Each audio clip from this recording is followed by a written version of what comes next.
புதுச்சேரி காமராஜர் தொகுதி திரு தனிகாசம் ஸ்டோர் உரிமையாளர் திரு ஜீவரசன் கல்விக்கேசன் சார்பாக ரூபாய் 5000 கொடையாக வழங்கப்பட்டு சாலை அணிவித்து இந்த கேடயம் வழங்கப்படுகிறது.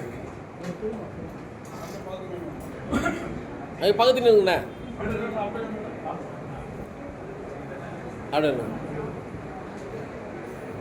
அப்படியே பாருங்க, அப்படியே கேட்டா